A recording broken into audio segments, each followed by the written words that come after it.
dan pemimpin Malaysia selama ini selalu berilusi, ingin kembali ke zaman Indonesia dan Malaysia belum wujud.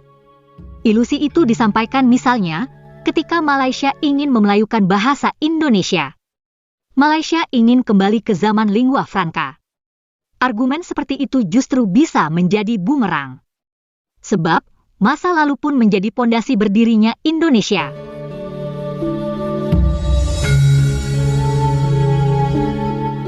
Kalau ingin kembali ke masa lalu, bangsa Indonesia pun akan siap. Karena, sejarah bangsa Indonesia di masa lalu pun amat kuat, yakni bertopang pada dua kerajaan besar Sriwijaya dan Majapahit.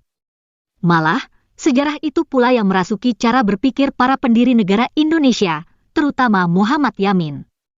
Ia menyampaikan pemikiran itu lewat pidato dalam sidang Badan Penyelidik Usaha-Usaha Persiapan Kemerdekaan Indonesia atau BPUPKI pada 31 Mei tahun 1945.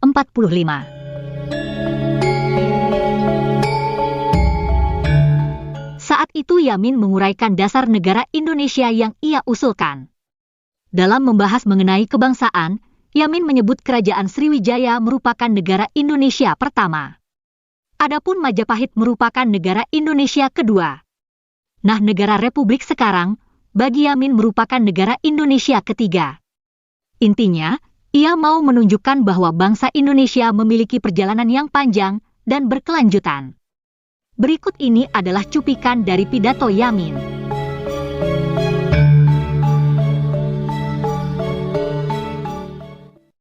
Inilah lain dan bedanya nasionalisme Indonesia zaman sekarang, daripada usaha rakyat waktu Indonesia mendirikan susunan kenegaraan dalam kerajaan Syailendra Sriwijaya, yang beratus-ratus tahun lamanya.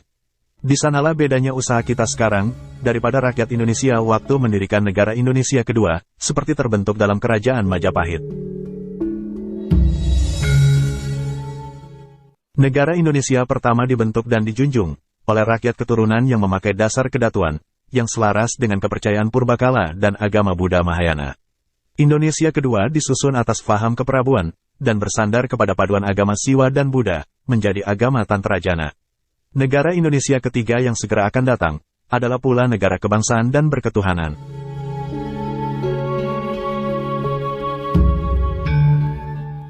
Negara pertama, Kerajaan Syailendra Sriwijaya sanggup menahan gelombang massa, karena mempunyai moral yang dipusatkan pada rasa kebaktian, yang pada waktu itu berarti berwujud setia kepada negara kesatuan.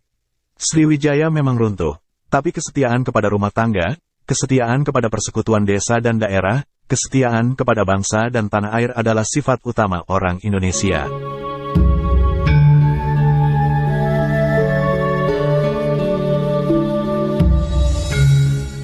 Sifat-sifat bangsa dan tanah air yang kita pusakai itu bertambah lagi, dengan sifat pusaka ing ditinggalkan oleh negara Indonesia kedua Majapahit. Majapahit mempunyai moral negara, yang menumpahkan kepercayaan yang penuh kepada tenaga rakyat. Majapahit menjadi kuat di seluruh Asia Tenggara, terutama setelah tenaga rakyat memuncak dengan hebatnya dalam tangan Gajah Mada.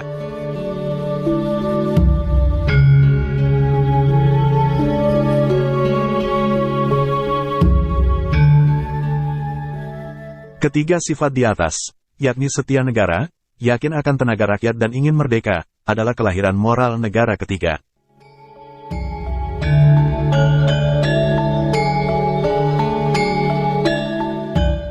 Dengan pemikiran berbasis Sriwijaya dan Majapahit itulah, jangan heran bila ia memasukkan Semenanjung Melayu atau Malaya ke dalam wilayah Indonesia. Garuda Indonesia hendak terbang membubung tinggi dengan gagahnya, meliputi daerah yang terhampar dari Gentingan Kera di tanah Semenanjung Melayu, dan Pulau Weh di puncak utara Sumatera, sampai ke Kandung Sampan Mangio di kaki Gunung Kinibalu, dan Pulau Palmas Sangihe di sebelah utara Sulawesi, meliputi daerah yang 8, Sumatera, Jawa, Borneo, Malaya, Celebes, Sunda Kecil, Maluku, dan Papua, dengan segala pulau di sekelilingnya. Peta daerah daratan dan lautan sekeliling benua kepulauan itu sudah terlukis dengan garis yang tentu dalam dada bangsa Indonesia.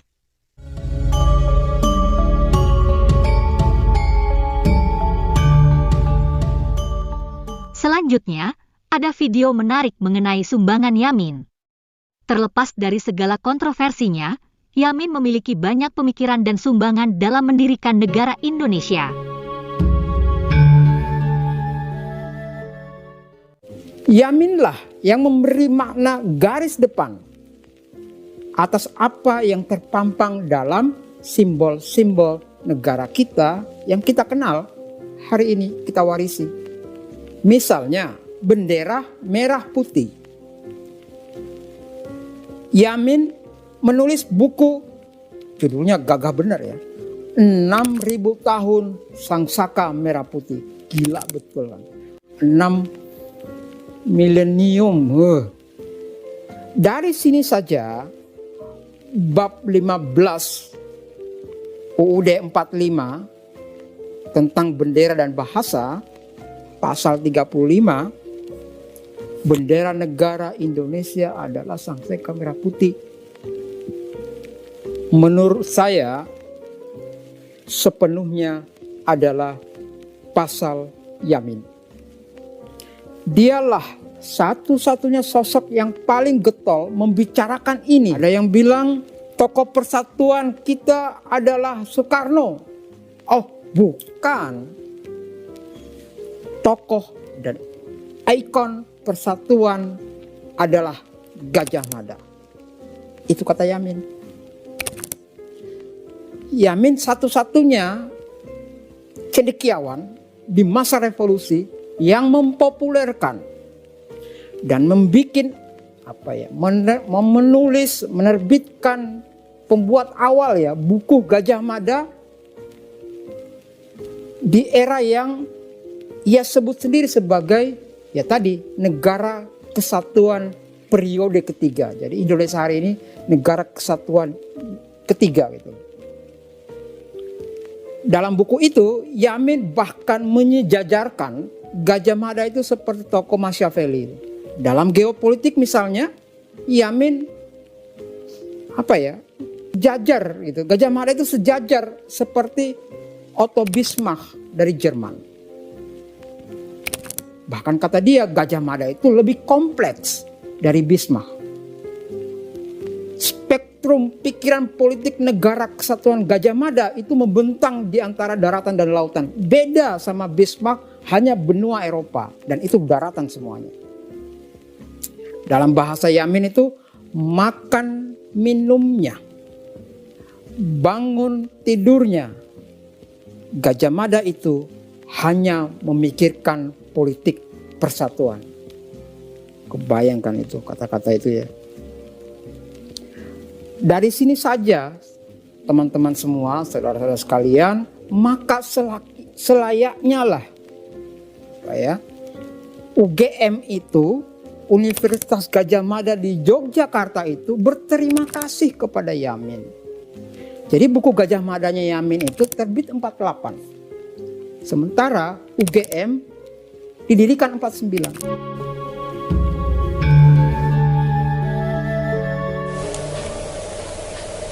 Terima kasih ya teman-teman sudah menonton video kami. Tetap sehat dan semangat. Sampai jumpa lagi.